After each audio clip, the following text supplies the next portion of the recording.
The Chennai Shopping Mall Shravana Sambaram KG Sale Nakshi Jewelry Mela Flat 50% off.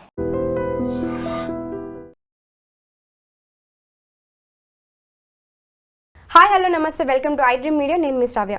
మనతో పాటు ఇప్పుడు ఉన్నారు stock market analyst ప్రభు గారు. నమస్తే సార్. నమస్తే అండి.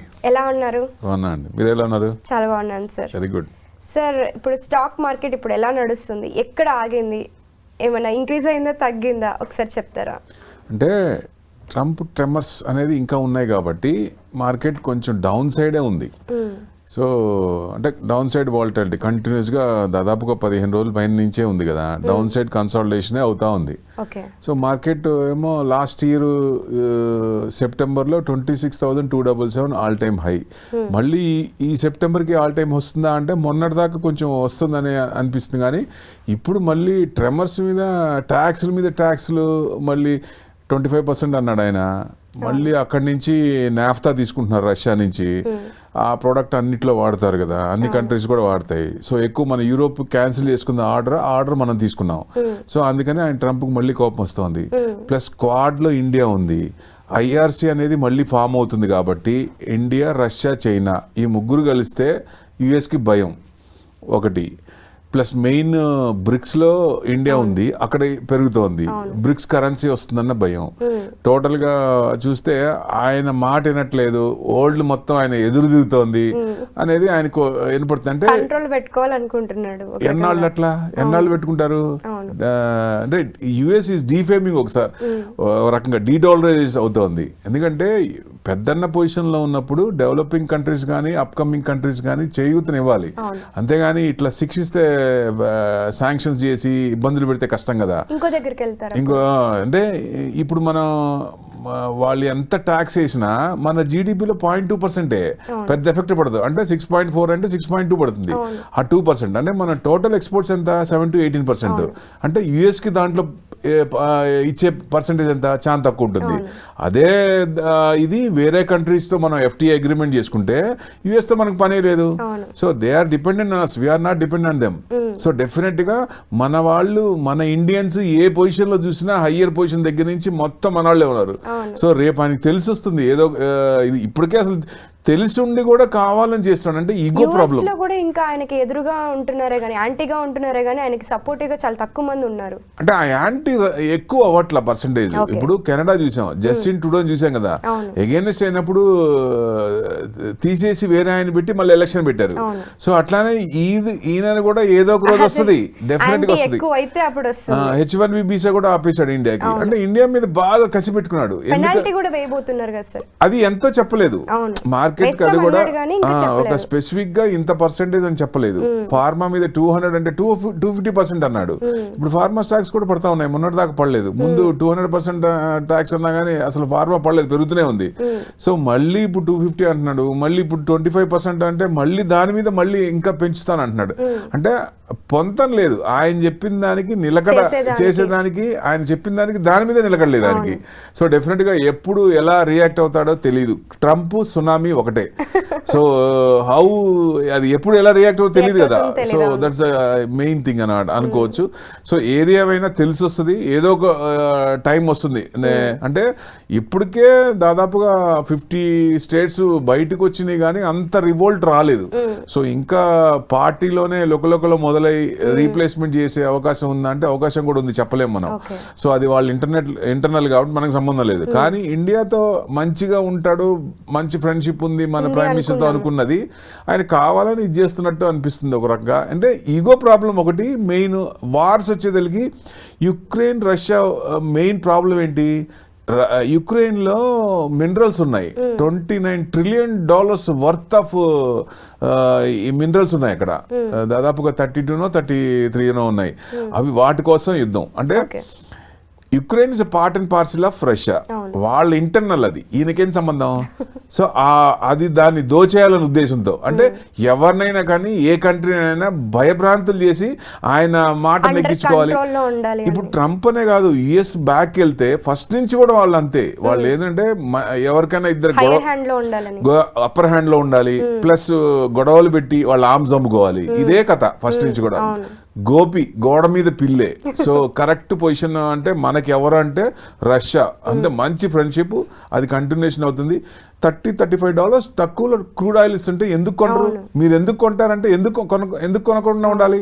సో మీరెవరు చెప్పడానికి ఇండియాకి? మన ఇష్టంగా మా ఏ కంట్రీ అయినా దోచపరంగా వాళ్ళకి కంట్రీకి లాభం జనాలకి ఉపయోగం ఉన్నప్పుడు అది తీసుకుంటారు, రైట్ డిసిషన్. ఇప్పుడు గనక మనకి యుఎస్కి బెండ్ అయితే లాంగ్ రన్ లో మనం నెగిటివ్ అవుతాం, కిందకి డౌన్ గ్రేడ్ అవుతాం.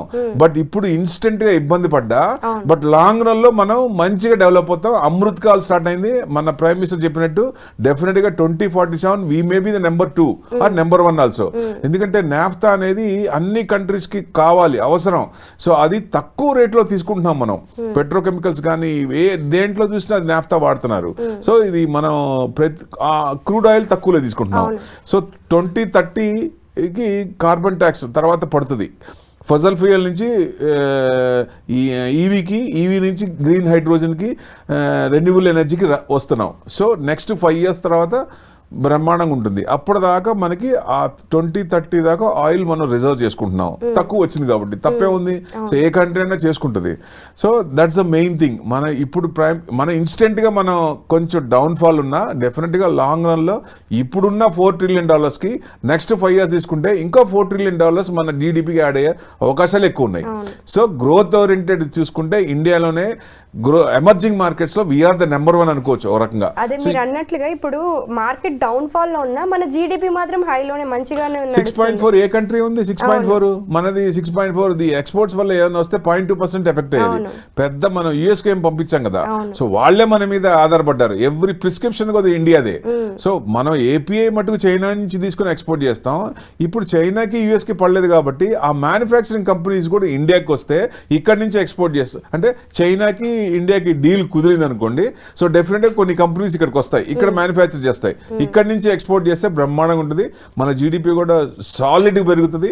సో అమృత్ కాల్ చెప్పినట్టు నెక్స్ట్ 25 years మన టైం 2047కి మంచి పొజిషన్కి వచ్చే ఛాన్స్ ఉంటుంది. మన ఎకానమీ బాగుంటే మార్కెట్ బాగుంటుంది.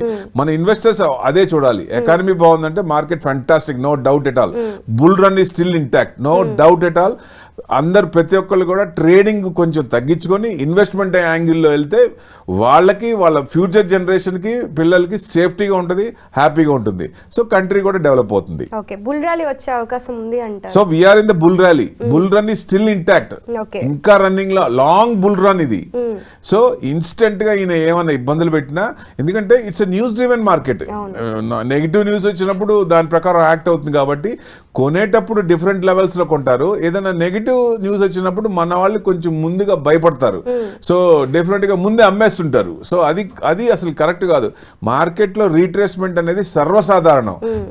కిందకు వస్తాయి, వచ్చినప్పుడు మనం డబ్బులుంటే కింద కొనుక్కోవచ్చు, లేదా మనం కొన్న రేట్లు రావాలంటే కొంచెం వెయిట్ చేస్తాం. నాలెడ్జ్, పేషెన్స్, డిసిప్లిన్, ఈ 3 గనక ఉంటే ఎవరికైనా కానీ వెల్త్ క్రియేట్ చేయడానికి ఎక్కువ అవకాశాలు ఉన్నాయి ఇండియాలోనే. మనకే కాదు, ఎఫ్ఐఎస్ కానీ వాళ్ళు కూడా ఈ లార్జ్ క్యాప్స్ అమ్ముతూ ఐపీఎస్ లో పెడుతున్నారు. సో మెయిన్ డబ్బులైతే బయటికి వెళ్ళట్లేదు, ఇక్కడే ఉంటున్నాయి. ఏ కంట్రీకి వెళ్ళా సేఫ్ కాదు. సేఫ్ హెవెన్ ఎక్కడ? ఇండియానే. అంటే మన ప్రిన్సిపల్స్ కానీ, మన హ్యాబిట్స్ కానీ, ఫుడ్ ఇది కానీ, ఇంగ్రీడియంట్స్ కానీ, ఏ కంట్రీ కోవిడ్ లో చూశారు కదా.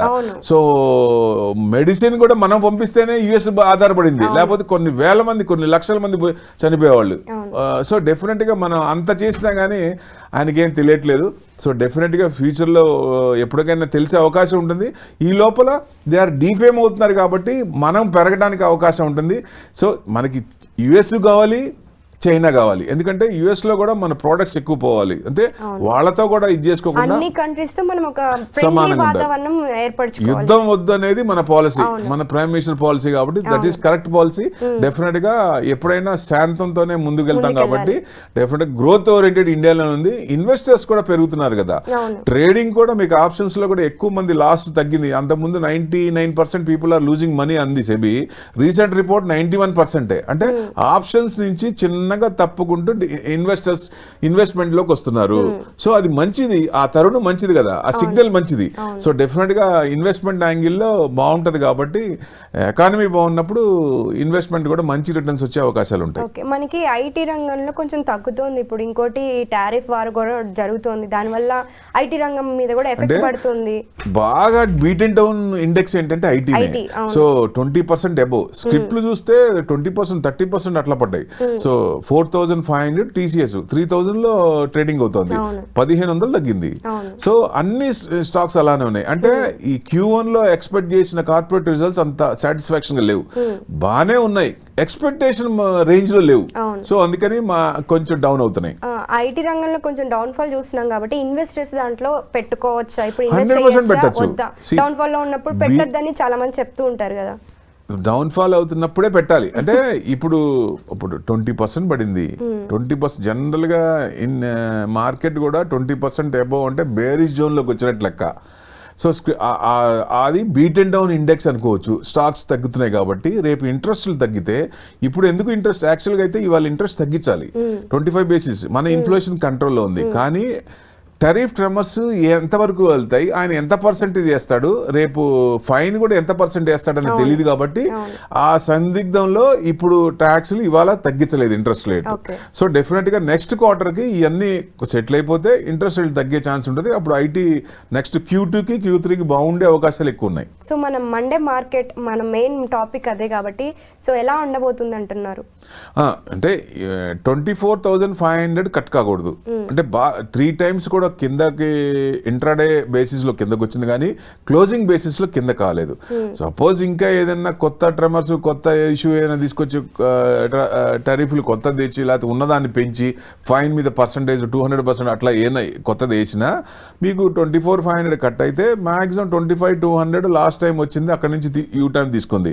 So max to max support 24,200 దగ్గర ఉందనుకోవచ్చు. సో లేదంటే 24,500 అసలు బేసిక్ సపోర్ట్ 24,500 దగ్గరే ఉంది. అక్కడి నుంచి యూటర్న్ తీసుకోవాలి, అక్కడి నుంచి పడట్లేదు చూడండి. 24,500 600 ఆ రేంజ్ లో ఉంది. ఎప్పుడైతే మీకు 24,700 దాటిందో కొంచెం 50% బులిష్ జోన్ లోకి వచ్చినట్లు లెక్క. సో తర్వాత మీకు 24,900 లాస్ట్ కూడా 3 times టచ్ అయ్యి కిందకి వచ్చింది అక్కడ. సో 900 దాటి అబోవ్ 1 day క్లోజ్ అయితే మనం ఫుల్ బులిష్ జోన్ లోకి వచ్చినట్లు లెక్క, బులిష్ జోన్ లోకి. సో నెక్స్ట్ టార్గెట్ అంటే 25,200 తీసుకోవచ్చు.